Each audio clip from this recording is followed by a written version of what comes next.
Welcome everybody. I hope you're enjoying NBA 2024 BASE. I'd love to welcome you here to this brand new innovative platform we have here, the flight deck, where we have some of the leading speakers talking about some of the most critical issues in our business aviation industry. I'm Stuart DeLeon with NBAA, Director of Environmental and Technical Operations, and I'm thrilled to be able to introduce our moderator and then our panelists for this session. Today is all about sustainability. We're climbing fast to net zero in 2050. So we're very excited to have a fantastic panel to talk about some of those issues here today. So I'd like to introduce our moderator for the panel, Julie Boatman, former editor-in-chief of Flying Magazine and president of JulietBravoFox Media. Julie.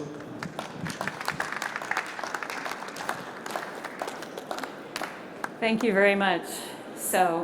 And thank you for coming. I know the post-lunch time period is sometimes a low energy part of the day, so hopefully this will get you charged up because we've got some great stuff to talk about. So I've been following the sustainability mission for a very long time, and it's taken on great form recently, especially with the initiative Climbing Fast, which NBAA launched last year. You probably heard a lot of talk about it, and it's a lot of, it can seem like a lot of words, but this is all about putting words into action. And to be able to do that, we have to draw upon some of the great leaders that we have from companies across our industry. Climbing Fast is all about voicing the message, the benefits that business aviation gives to society. And those include, things like workforce development, STEM leadership, and other benefits, but they also include the sustainability focus and the innovations that are going to help us get to net zero emissions by 2050. So NBAA has asked leaders from some key companies that have been really at the forefront of this over the past several years. I mean, this didn't just start last year by any stretch of the imagination. So they've asked from Bombardier, from Archer Aviation, World Energy, and Lacy Aviation, representing these various segments across the industry and focusing in on what they specifically can do within their organizations to be climbing fast, to bring that sustainability focus, not only internally, but externally as well. So we've asked Scott Cutshall, who is president of real estate and sustainability from Lacy Aviation, and Laurier, who is VP of Communications, Marketing, and Press Relations for Bombardier, and Scott Lewis, who is president of World Energy, which is a leading producer of sustainable aviation fuel, or SAF, and Billy Nolen with Archer Aviation. He is the Chief Regulatory Affairs Officer and was, in his former life, the acting administrator for the FAA. So bringing a significant policy focus to things. So I want to kick things off actually with Billy. You were a very powerful speaker at the Climbing Fast Aero Club luncheon in DC back in April. I was there. I was really impressed and fired up by what you had to say. Now, with the context that you have as the former acting administrator, you've got a great insight into policy focus. So what can we do as industry to get a good message out to our policymakers? Yeah, I would start. Well, good afternoon, everybody. Thank you. It's great to be on a panel of such, remarkable professional. It's good to be here. My compliments to NBAA for knowing really how to host a conference. But so, why should we care? Well, this is the only planet we got, right? I mean, we might occupy Mars at some day, but for now, this is the one we have to take care of. And I recall my time as FAA administrator sitting at ICAO in 2022 at the 41st General Assembly, and you had the entire world come together to have this long-term aspirational goal of getting to net zero by 2050. And it is aspirational. It will take a lot of work. There's a sense of that there are have and have-nots on a global basis, right? And then, I step away from a public role, lots of policy in terms of what we're doing. The U.S. is doing its part. It got the SAF Grand Challenge out there and others that certainly my colleagues on the panel will talk about. But bringing it down to Archer, our goal there is fairly simple. Let's bring something that's new and novel, that won't harm the planet, that is environmentally friendly, that is fully sustainable, sort of comports to this goal, and it's acoustically friendly as well. So when we think about sustainability, and say, how can we give another mode of operating and moving, allowing us, our model is to unlock the skies, thus allowing all of us to reimagine how we live and move, but to be able to do that in a sustainable fashion. So that's who we are at Archer, and we certainly are prepared and ready to do our part, around this whole idea. It's more than an idea, around the imperative of sustainability. That's fabulous, and it's been really inspiring to watch Archer's progress in bringing the initial test articles and everything to the skies. So I look forward to seeing more.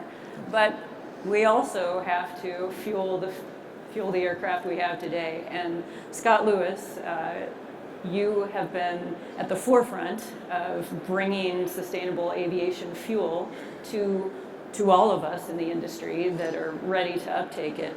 I watched you speak also at the Aero Club luncheon, and the insights that you were able to give really opened my eyes, and I'm thankful for that. You've been part of the Climbing.FAST initiative, as has your colleague, Larry Schaefer, who was part of the initiative to present to the House Bipartisan Climate Solutions Caucus last year as this initiative launched. So I ask you, what can we do to help policymakers understand the need for sustainable aviation fuel and garner that support from a policy standpoint?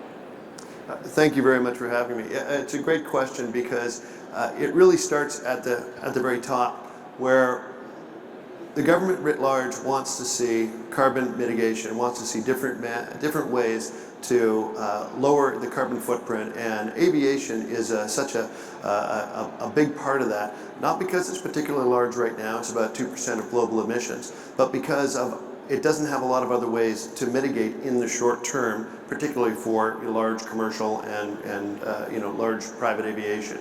And so what they're trying to do is give indications or aspirations about where they want the industry to get to. So the SAF Grand Challenge was a great thing to signal to the market that we need to get going on this. It's going to take a very long time to transition over to a meaningful production capacity for sustainable aviation fuel.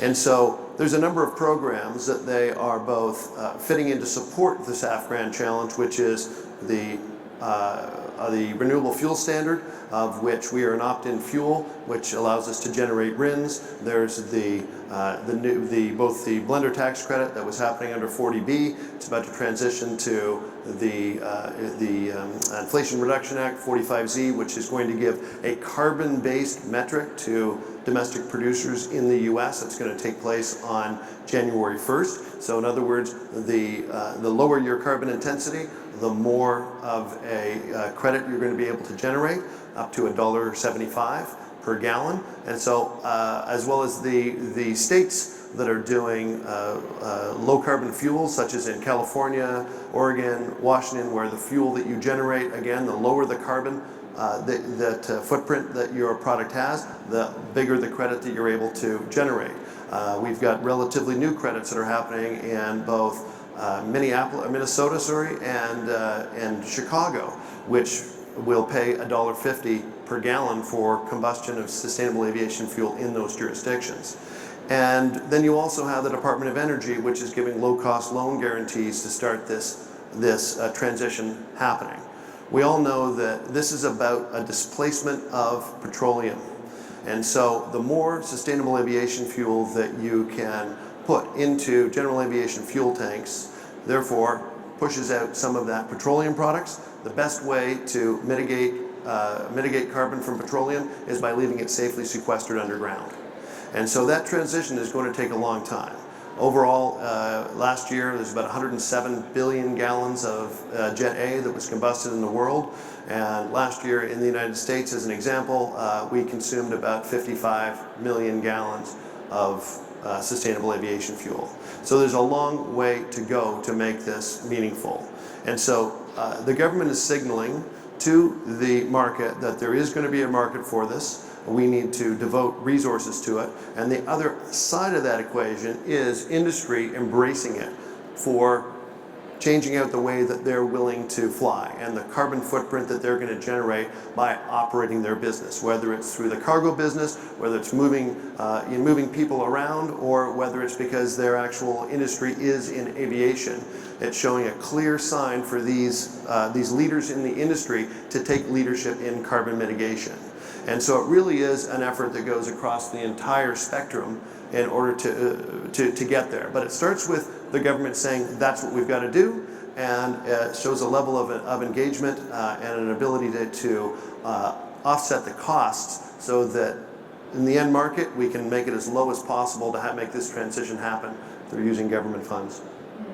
Yes, that's excellent, and it also brings up the point that this is something we need to see globally as well as not just in the United States. We need to see these kinds of push-pull efforts from policy initiatives that we have here on the state-by-state level. We're very, we're fortunate to have that kind of wherewithal, but it clearly needs to expand. You mentioned the need for industry. And that takes me to Eve. Bombardier has been a leader in sustainability and environmental initiatives for some time, which is one of the reasons why NBAA gave the Meritorious Service Award that Laurent and Pierre Baudouin accepted yesterday on behalf of the company that Laurent founded and Pierre leads. And so with that, you have, taken the next step. You now have the EcoJet that has been highlighted here at the show and within the CLIMBING.FAST campaigns. Can you speak a little bit to how OEMs can help communicate out to policymakers that, that they have a stake in it as well? Thank you for having me. We're delighted. And hello to my team. There's a lot of you out there. And I say hello to my team because it's all a team effort. And I'm so glad you mentioned Laurent Baudouin. Yesterday he said, nothing is impossible. And so before we go to government, because it's not always easy, and we were just talking about our own Canadian government, which, please don't quote me, sometimes disappoints me in its vision, because we have an OEM right there in Canada. We have a huge facility in Pearson. We use SAF in all of our test flights. We make 150 aircrafts a year, which we test multiple hours. And so it's hard to get SAF, the quantity that we need. And because we don't want to get it from California to ship it, that would completely take away the offset, right? We need to book and claim, which is a great solution to it.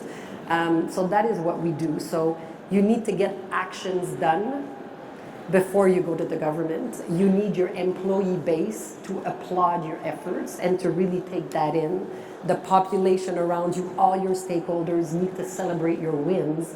And once that's achieved, and once you have a clear ROI, then you've got something to go to the government. So just an example, you're talking about the EcoJet, by the way, which is just in the back there, of my colleague Mark Maslock and my colleague Bruce. Raise your hands, guys. So if you have any questions on the EcoJet, they're your experts, and it's right there.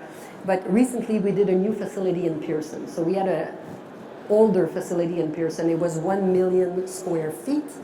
It was time to move, so we moved to the Pearson airport. Now the footprint of it is 700,000 square feet for the same number of planes. So that's already a great reduction. And we're using solar panels, we're smarter in our recycling, how we retire aircrafts, everything we do. So just with that facility, it's 60% less energy consuming. So for an OEM, that's a proof point. Our employees, they're so proud of that. The mayor, the stakeholders around the facility from a municipal point of view are happy about that. The associations, the universities, the financial community. And then you've got like your mapping of stakeholders going, wow, these guys are really doing something that makes a difference for the only planet that we have. And then we go to government. But so far, again, quote me or don't quote me, it's been easier to work with the US government than the Canadian government, even though I'm wearing our Canadian colors today. It's hard. SAF is, we don't produce it in Canada, and that's the discussion we were having off stage. For me, that makes absolutely no sense, right? Where Canada and Quebec specifically, we have hydroelectricity, so we could be producing the world's cleanest SAF, where there's an OEM doing flight testing, and for now that's impossible, so I get it from Finland or California through book and claim. I know you're going to quote me and I'm going to get an email from the government. It's all good. We're ready. That's in a lot of ways that's what we need, is to get that message out. So thank you for that. Moving to California, which has the benefit of some leadership in the areas of SAF and sustainability. Scott, you at Clay Lacy Aviation is now one of the sustainable accredited flight departments, and one of the first ones to gain that as an FBO and FBO network. And you also represent your colleague, Chloe Terrazon, who is YoPro, who participated in the big fly-in that they had in DC this summer with that collection of 70 YoPros. So you can engaging the youth, is another key element of our progress in this area. But you, in your business with the FBO, you are customer facing. You are talking all the time with the person in the jet, the flight department, and so on and so forth. So what, from your perspective, having these functions both on the ground and in the air, what are the ways that you can help communicate these issues to the policymakers? Even though California is doing so well, I think that you could be a voice for that. Well, that's why we're here today, right? We're trying to be a voice for the industry, and while all of these organizations have taken wonderful steps forward, I think we all agree there's much more that needs to be done. We're just getting started. And I think the ask to the industry and what you've seen through CLIMBING.FAST and the 20 plus organizations that are now part of that and continuing to grow is a call to action. It's a call to action to the industry for everyone to participate. And there's still large portions of our industry that are sitting on the sidelines. And I think it's very important that every company, every individual, to play your part, to get started. If you have not started, start. No one is asking you to start from 0 and go to 100 overnight. But if everybody starts, I think it sends a clear message to our governments, it sends a clear message to our local communities that business aviation is taking leadership, business aviation is taking proactive steps to reduce our emissions and to benefit the communities that we serve. So the call is clear, everybody start. And by doing that, our industry is taking control of our own future. We're not waiting to be told what to do through unnecessary regulation. We're not waiting to be told what to do through taxation. If we take our future into our own hands and everybody starts. So I believe that's really the call to action, whether it be our next generation going to Capitol Hill and advocating, or whether industry taking proactive steps like we're seeing with these companies here today. Certainly, and again, we are very fortunate in the United States to be able to advocate and be able to get out ahead of taxation and onerous regulation that would really hamper the efforts in getting to the sustainability innovations that we need for that net zero commitment. So it's really a privilege. So Thank you for all of that. I'm going to present a couple of questions and we'll walk down the line, starting with Scott again. But I want to kick it off with a little anecdote that happened when my husband and I were traveling a couple of weeks ago out in Montana. And we were at, some random Hampton Inn, as we all, experience on the road. And they've made great strides in their sustainability actions in getting rid of plastics in the breakfast area. But my husband, being the person that just has to keep asking and keep poking, he went to the front desk person and said, okay, well, this is all great, where do you recycle these things? Do they actually get recycled? Where do they go into the stream? So it's not just enough. Once our customers start asking these questions, we have to be prepared to continue the answer and follow through and really, lead these things to meaningful change. So my question to you is, what in your customer engagement, whether it has to do with SAF or with book and claim or sustainable materials in the aircraft or greener facilities, which I know you have at Clay Lacy for sure, what in the customer engagement has prodded you to go a step further? Yeah. When we launched our first sustainability program in 2019, we launched it with 3 core things in mind. Number 1 is we believe regulation was coming, we wanted to be prepared. Number 2 is we felt it would give us a competitive advantage. We are all in business. We are all in business. You're competing every single day in the commercial environment.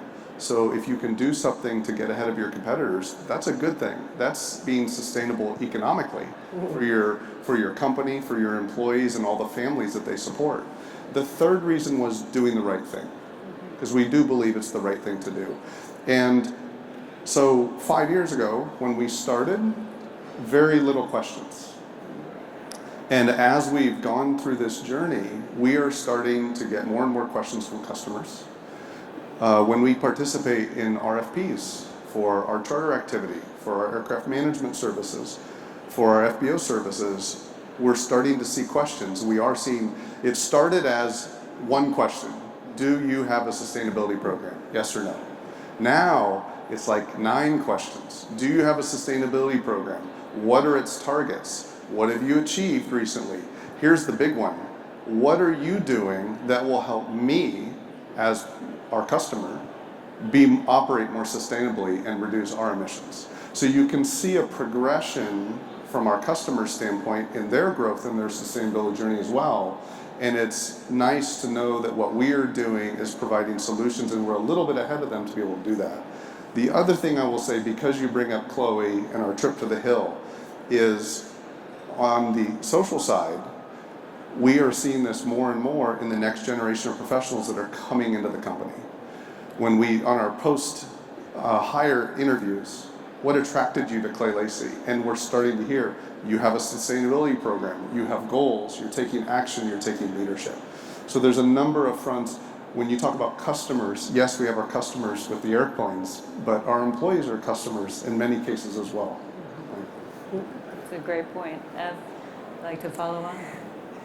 I will echo everything you just said. One of the things that we do that's really appreciated by the customer, when I mean customer in this case is the principal, and then the pilots and the director of maintenance, is called Environmental Product Declaration. So both of our programs, the Challenger and the Global, have the footprint of their sustainable footprint. So it really starts with the supply chain. And I think that's really important. Is, we think about SAF, and you're the expert of SAF, so I'll leave SAF to you to talk more about SAF. But when you're making an airplane, you need thousands and thousands of parts. Where do they come from? The companies that you work with, are they sustainable from an ESG point of view, not just from the E of ESG point of view, right? So everything that goes into the plane, how it gets transported, how we build a plane together, is there a way? So we have a BOE system, Bombardier Operational Excellence. So we try to manufacture the plane in the most sustainable way possible, right? Reduce the energy, just be efficient and smart about it. And then the retirement of the aircraft, and then the recycling of its parts. So that's what EPD is, and it's all about transparency. So when you meet a customer, you can be so transparent with all of the data points. So there's sometimes 9 questions, but sometimes we get a lot more than that, and you have to be audited, so by third parties, right? It's clean data, it's transparent data. And when the customers don't ask for it, then we mention it. It's like we open, I don't know if that's the right expression, but a Pandora's box. Like we talk about something that they weren't gonna ask about, and then they wanna sit and start having a conversation. They want to learn more about it. And this is our proudest Awareness moment. is huge. Exactly. And you know what? As an industry and as a representative of an OEM, that is our responsibility. That is our corporate responsibility. So on that, before I pass it on to Scott, who's going to talk about SAF, recently, Eric Martel, our CEO, said, you know, we keep on talking about SAF. We do book and claim. We promote SAF. But as an engineer, like I'm an analytical person, I've not been to a SAF producing plant.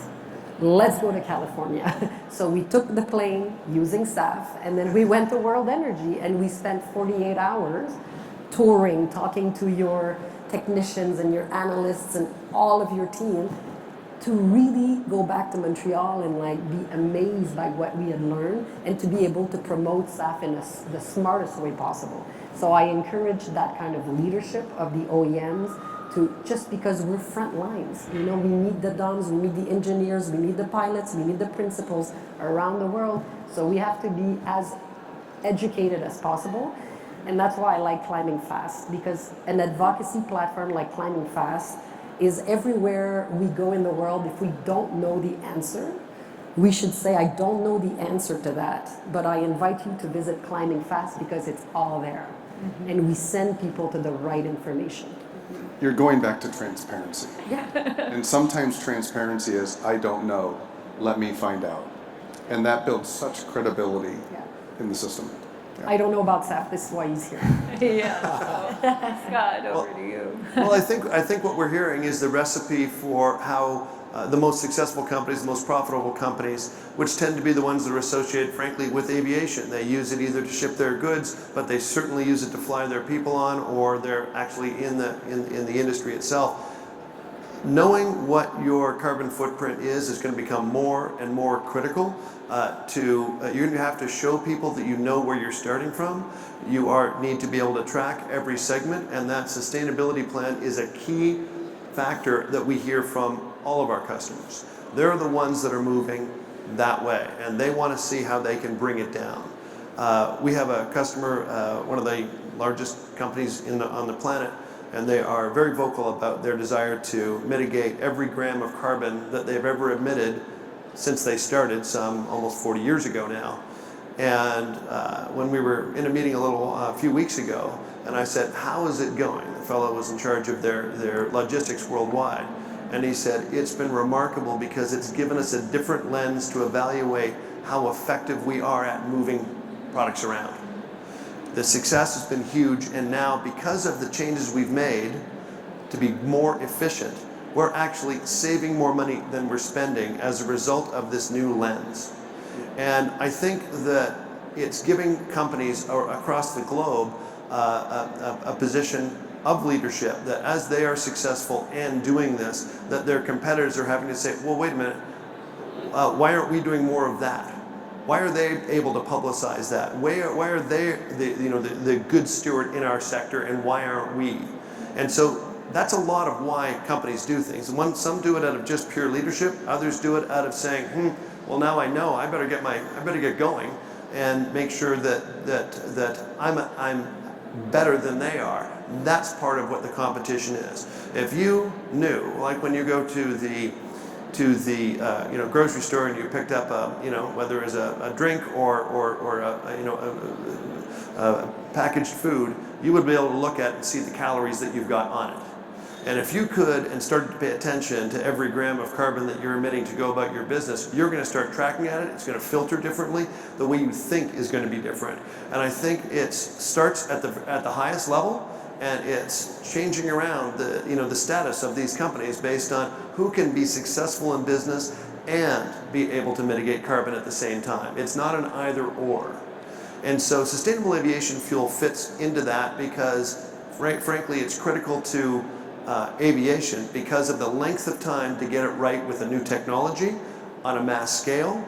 And so if new technology, whether it's going to be commercial electric planes or hydrogen planes, is that going to be 30 years or 40 years before they are able to be stamped for safety to be able to fly hundreds of people at a time. And then once that happens, commercial aircraft, of course, are purchased with you'll know better than I, but is it a 25 or a 30-year lifespan? So once you have the technology available, it's another 25 to 30 years to be able to change to that new technology. We embrace all of the technologies, but we can't wait for the perfect. And so we need to start with what we have today, and it will get better because that's the way technology evolves. Well, if I think about everything that's just been said over the last 10 minutes, right? And you're thinking about look at the letters on the wall, letting the power of innovation fly. You look around this hall, and this whole kind of week is dedicated to where are we going in terms of innovation. And so to the points made, we take each and every one of these and how does it contribute? Now, for us at Archer, our airplane has 0 emissions.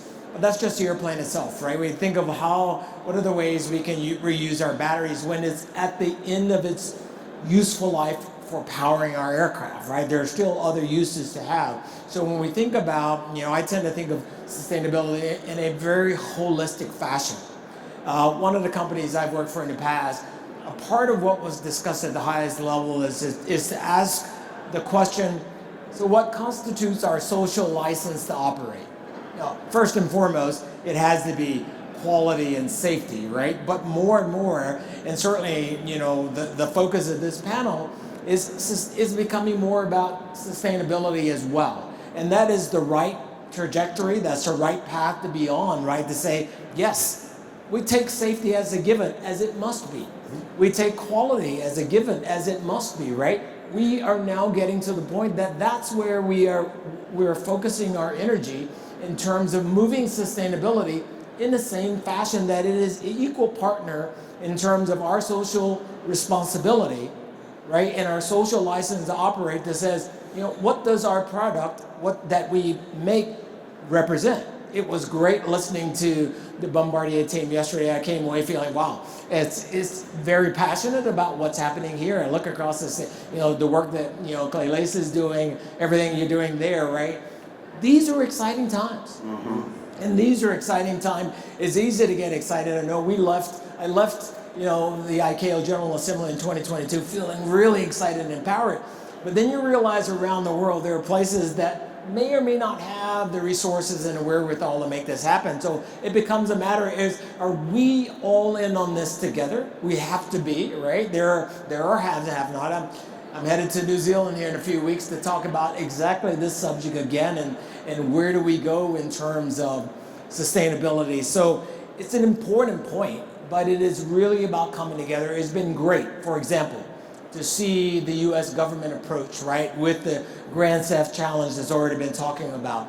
And that is to put our money, our policy, and our power behind this more than just an initiative. It really becomes a way of life for humanity itself. So, and I think that's the trajectory on, and it's exciting to be part of it. Absolutely. It is exciting. And to stay on that positive note, we all know that there's investment that's been made that has to be made in order to kick off some of the key sustainability initiatives. But there's also, I think, and a couple of you have alluded to this, there's also cost savings to be had. There's also a lot of wins to the bottom line that happen. So why don't you talk about those wins and how that is continuing to feed the sustainability initiatives in your organization? When you look at wins, there could be a lot of different categories. On a business perspective, we're able to provide solutions for our customers that if we weren't on this journey, we wouldn't be able to provide. For our employees, we're able to provide opportunities that we would not be able to provide if we weren't on this journey, if we weren't, to, I think, Scott's point of asking the questions. Part of it is when you start to measure, you become aware. And once you become aware, you go, well, why is that happening? Why is that happening? Why are we doing it that way? So it forces introspection, which forces you to drive continuous improvement. So I think that's a big reason why it's important, and some of the wins that we're starting to see. There's a lot of different, KPIs around sustainability. So from a Bombardier perspective, what I know sitting on the executive committee, so far we've invested, right? So has the financial ROI been evident? Aside from the new Pearson facility, because it just happened, I can look at the cost, but we've invested in the EcoJet for the past 15 years. So when you talk about greenwashing, like the EcoJet started 15 years ago with a team of professionals in sustainable aviation somewhere north of Quebec, and you don't want to go there because it's really cold. And they're like in a bunker, and they've been looking at the shape. So when you look at it, the blended wing body, right? That's like a ha-ha moment, but I don't know when it's going to pay off for us. But I know how much it is as an investment, and how every year we have to look at it and say, do we keep funding? And of course the answer is yes, we keep funding. So the financial ROI is not there yet for us, but it's okay. Like SAF, for our flights, that we do, we use SAF since 2023, sitting on the executive committee. I know how much that costs financially for us. So there's no financial benefit. The benefit is reputational. The benefit is you're conscious of doing business. We're in aviation. We have to do, as Laurent Baudouin said, the best we can, because this is how we behave as a company. So ton of ROI, ton of positive returns so far, more reputational, more from hiring the right talent, being ready for customers' questions. But from a financial point of view, it's been an investment. And that's why I'm so proud of working at this company, right? Because everybody wants to fight for dollars. I want to market the company. Somebody wants to sell planes. Somebody wants to build a new facility somewhere. We have a bucket of dollars, and we never not talk about sustainability and not decide to put the money there, and we all take a deep breath and accept that some of our projects are not going to go forward because they need to go to these things for now. Is it going to pay off financially in the short, medium, and long term? 100%. But as you said, you got to start somewhere. And so financially, we've been doing it for 15 years using our own money, waiting for grants, honestly. But you don't wait for grants, you do it. And now that we've been promoting the EcoJet, the phone's been ringing about grants. And that comes back to your first question, which is we didn't go look for grants 15 years ago. We started doing it. And now that people are talking around the world about the EcoJet, we've got politicians and associations calling us to say, this is unbelievable. How can we help? And so we're in that journey now. Excellent. Scott? Well, it's interesting. I think it's a little early to look at savings generally. It is about investing. I think that if you look at what climate change is doing to the world and to the economy, as a leak in the roof, you can either leave it and have it get bigger, or you can fix it and put a new roof on the house in order to preserve the main structure. I think that's the stage that we're at. It may not be something that we want to do, but I think that's something that we have to do, and we have to do it right. There was a great story, I'm sure you all know, a fellow named Larry Fink, who is the founder and CEO of BlackRock, the largest investment manager on the planet. They run about 10 trillion funds. And he explained in one of his investor letters a couple of years ago, I think it was 2021, he said the reason why this is so important is because we, and he was speaking on behalf of his company, we're so big we can't avoid any sector. And so we own the insurance companies, we own the banks, we own construction companies, we own real estate companies, everything. And we have to be diverse like that. And yet, when insurance, the cost to operate an insurance company is going up by 22% per year as a result of the claims that are coming in as a result of extreme climate. And so he said, how, at some point, companies are just going to pull out of certain areas, and you're not going to be able to insure there. So how do you lend money to a company to build real estate that can't be insured? Are people going to buy real estate that they can't insure? And so as that gets pushed and people move around the planet and they go to areas that are, in quotation marks, safer from that perspective, it has a huge change on our society on what the pricing is going to be in those areas, and makes it generally harder to be predictable about the way to run your business. by trying to mitigate in advance, by taking a step and making sure that you understand the carbon intensity of every investment that you're going to make, you become conscious. We keep going back to this. Once you're planning for it, it will change your perspective. We are not going to be able to mitigate carbon without a cost, because if we could do that, wouldn't that be a fantastic dream to have, right? Where it wasn't going to cost anything, and we could stop climate change, we could keep carbon emissions down. It's just not something that's going to happen. We're in the point of the energy transition, and we are making new investments to be able to maintain our lives and our businesses and our social economies by investing today in the new technologies and taking advantage of them being more efficient. The payoff is going to come down the road in virtually every conceivable environmental and economical way. Yeah, so I've been in the aviation industry for the past 44 years. And so over the arc of that time in this space, we've seen the number of improvements. We've seen dramatic, as already stated, commercial aviation only produces about 2% of the greenhouse gas emissions. Small number, but still, we still have a huge role to play.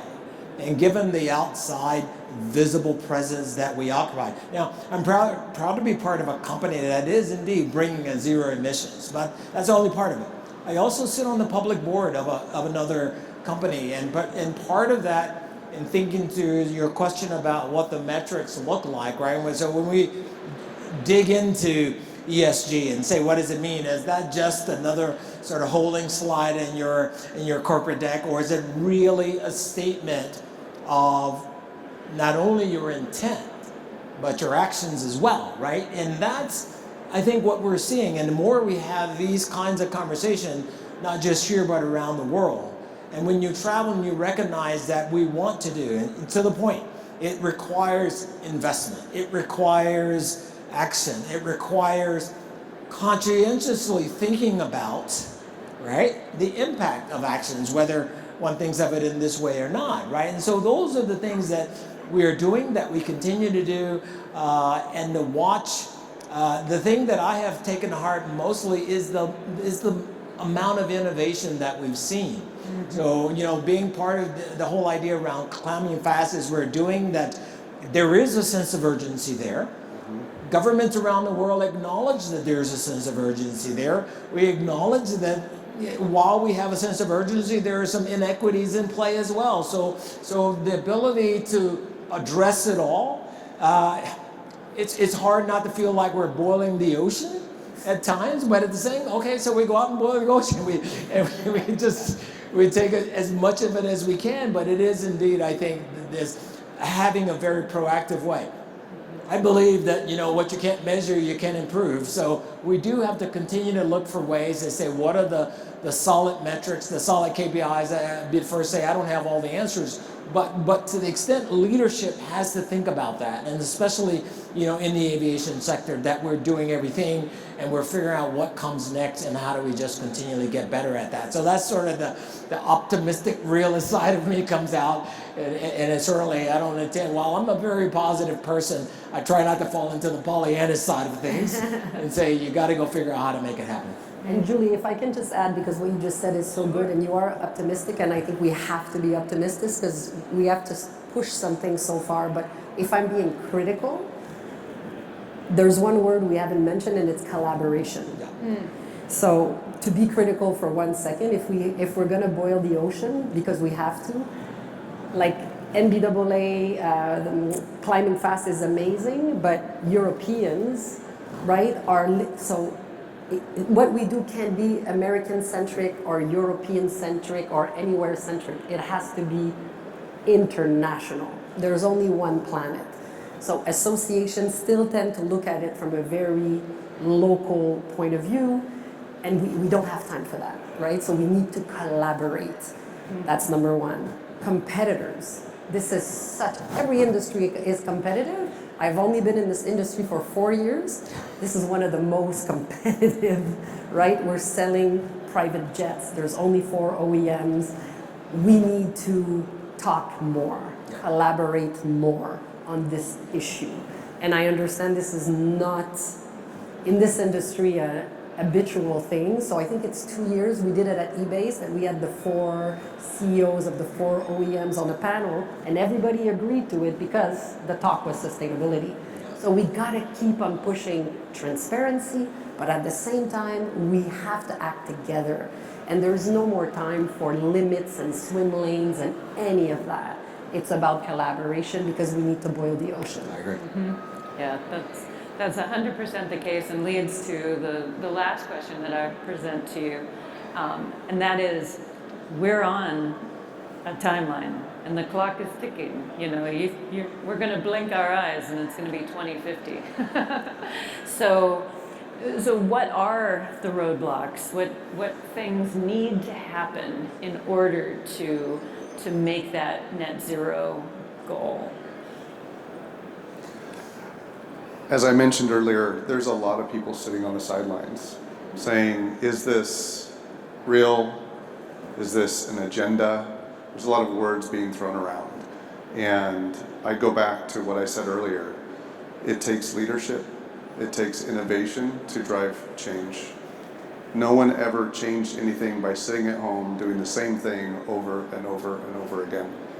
And so what the biggest obstacle is those that are not joining the mission to achieve our industry's goals. Our industry, to talk about collaboration, has established a goal.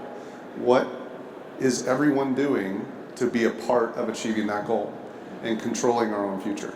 So the biggest obstacle is the people that are not starting yet, the organizations that are not starting yet. So I say that as a challenge, but I also say that as an invitation. Because one thing I do know, this industry, I've been in it 25 years now, this industry is collaborative when they want to be. And I receive calls all the time, you probably all have as well. If an industry partner calls and says, I've seen what you've been doing, how did you get there? None of us are going to say, I'm not going to tell you. Right? All of you will say, this is the path. This is how you get started. Here are outside resources that I've used that have helped me, because we all had to learn at some point. We didn't know what sustainability was. We all had to learn at some point. So, you know, the assistance is there. The NBAA is there. The environmental committees are there. Your colleagues, your competitors are there. It just takes action to reach out if you need help getting started. But that's the biggest obstacle. I'll close how I started with the quote of Laurent Baudouin: do not accept people that tell you it's impossible. And if it hadn't been for that, we wouldn't be using book and claim today at Bombardier. But Eric kept on saying, but why not? And people are like, well, because. So what? Tell me more. Go back to work. Like, what resource do you need? Time, money, talent, engineers, the competition, associations, schools, whatever it is. But don't accept somebody saying it's not possible. So I think the biggest quality we can have right now is to be super impatient. I'm very impatient about this topic, and sometimes I'm very annoying, but it's like, come on, we gotta stop talking. We gotta start going faster, climbing faster together. So don't accept somebody that says it's not possible. If they say that, to me, they're on the sideline. Agree. There you go. Well, from the producer perspective, I think that we are very collaborative, because without one another, we're kind of irrelevant. We don't produce enough. And so by banding together, we have a constituency. We bring together our feedstock producers. We bring together, you know, our distribution partners. We bring together our actual competitors, you know, different technologies, different plants as well, because we have to advance the ball. And we need to get the attention of people at various states, in Washington, you know, in different countries. And we have to make sure that it's going to bring commercial reality to our industry. And so we need a lot of help for this energy transition from governments. And they are responding. They don't respond as quickly as you want. They don't respond as much as you want. But we've got to bridge the gap. That's why, you know, the three corners of the stool here are definitely government, you know, production, and the consumers, which are, you know, the customers that are here. And so I think that we don't have time to We don't have time to waste by trying to hold something close to our chest. But because we are so in such infancy relative to what we have to do, and I mean not even just in aviation, I mean in climate mitigation, carbon mitigation. I think that we just don't have time. We have to make sure that people, by setting the example, by being open, by being inclusive, by saying this is what's possible, I think that we're breaking down barriers every day, and I think that's exactly what we have to do to turn the corner and boil the ocean. Yeah. And I'll just finish by saying, having had a seat at the table at the highest level of policy at the U.S. government around the world, I mean, a lot is truly indeed happening, right? We've got Department of Energy, we've got all of these sort of things that are indeed making a difference. We're seeing the level of uptake. The last thing we need is sort of any sort of divisive rancor, and I don't say this in any sort of political manner, right? It's the ability to say, what does good policy look like? How do we incentivize more people to do things that harm the planet less, right? So if you happen to be, the NBA is just a perfect example, but I'm also at IATA meetings, right? 300 airlines as part of IATA. It's a massive organization and an association that at its core is thinking about sustainability. You've got regional airlines, nation states are thinking about how we do it. The goal is you have to get up every morning and say, what else is there to do today, right? There's no victory to be claimed here, right? This is a goal that outlives us all. What we're doing is figuring out how do we pass on the only planet we have to generations well beyond us, and make sure that what we give to them and what we bequeath to them is a sustainable life on this blue marble, right? And if we can do that, and we can continue to, and I love the level of innovation. It comes down, innovators keep on innovating, keep on giving us new and bold ideas that help us to indeed move forward. Governments, to the point, right? Be stronger partners, right? I love what I heard yesterday from Chairman Sam Graves, who sits on the House Transportation Infrastructure Committee, from Ranking Member Larson. So there is a level of working together that is there. Let's look to see where we are in 2 weeks' time, in all honesty. But I think it doesn't really matter, right? Who occupies 1,600? This is still a job we just have to get done, right? And the only thing we can do is, when we look ourselves in the mirror on our very last day, to say, did we do our part? And if we can say that, then I think we have done what we should do, is to leave the planet in a better state than when we came into it. I think we also have to remember that this is what the economy is about. We've watched low carbon policy start in the 90s. And that was about how they could create diversification from agriculture into energy. Right? In the early 2000s, it was all about domestic energy security. How could we produce what we needed from within the country? And that was going to involve low carbon fuels. Then, over the last 10 years, it's been about this dawning reality about carbon mitigation. It's been a transition, but we've brought the agricultural community, the energy community, industry, in aviation now, all of these very large players within the economy writ large. And so people don't lose by that, they gain, right? This is a natural evolution that everybody has to look at with every business. If you don't evolve, you die. So you better get evolving. And so we've seen this happen. We can look in the past and see the map, follow it. Going in the future, we just have to continue to realize we're not there yet.